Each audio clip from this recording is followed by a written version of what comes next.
Chapter 30. I nearly died, she said, the anger quite clear in her voice the following day. The path of the infection marked out on her skin with a permanent marker. I understood her anger. She would have been cheated of the opportunity to say her goodbyes to that long list of all-important friends, and she deserved that. At least she was comfortable in the familiarity of the hospital, and there was less stress on her body, moving her from the bed to the bathroom.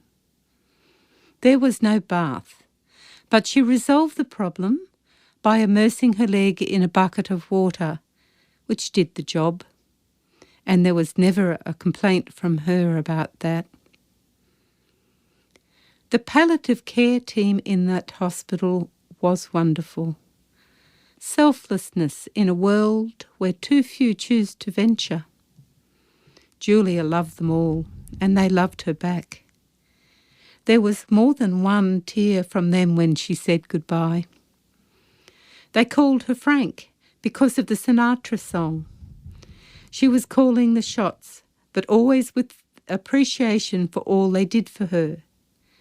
She was brave in her acceptance of her circumstance, but it was her concern for them that they understood. She had developed a bond with the doctor, trusted him, looked forward to his delivered opinion each morning. He regretted that he had to announce that he was going overseas. He was concerned that she would be upset. She was for about 30 seconds after his announcement, and then asked, "Why?"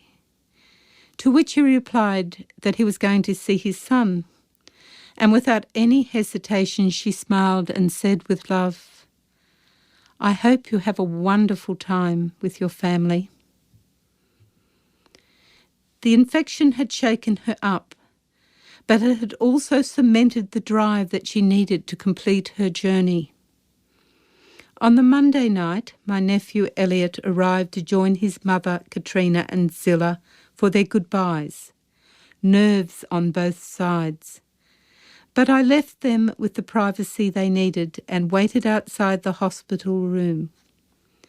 They reappeared, Elliot with a gift in hand, and reported her stoicism. Not a tear from her, just her love. They went home knowing that there could only ever be one goodbye. She was exhausted when I went in to see her. "It's so hard," she sobbed. But I reassured her that she had done a magnificent job. The priest came, but she wanted me to stay for his visit, afraid that she would have nothing to say. But she did, of course. She asked him to excuse any inattentive behaviour, because she had just swallowed a horse pill, but she wanted him to understand that he had her undivided attention. He did not really know her. I was the churchgoer.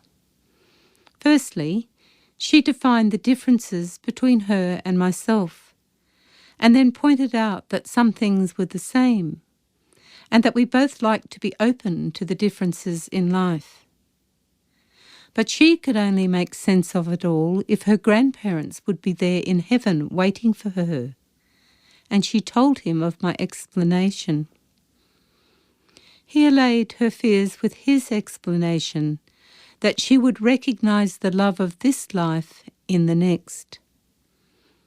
She presented him with a gift, a glass teapot, an ornament without practical use, a remembrance of a moment, because, as she explained, anyone that spent their lives working for the welfare of others deserves a present. He was quite overwhelmed. "I don't need to see him again," she said, satisfied by his responses. One of us needed to be there 24 hours a day. She slept so very little, and for the rest of the time, it was one endless journey from the bed to the bathroom to the bed, outside for a cigarette to bed, outside with the visitors, back to the bed, repeated time and again. And each movement was so difficult, and we hated her pain.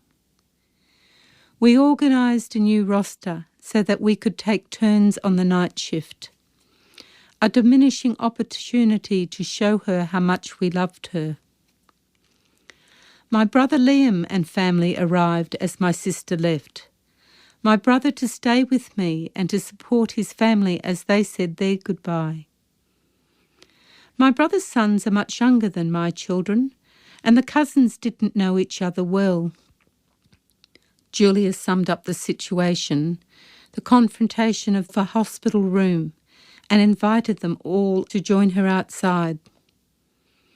"We'll share a cigarette," she offered, inviting them in.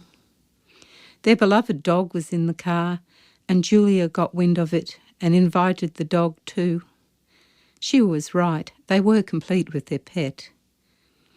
She was amazing in her ability to recall all the little snippets of information about so many people that she was connected to. She knew of their latest achievements and praised them for that, and with a twinkle in her eye promised that she would be at the next party looking down upon them. After they had gone, she wept in her room.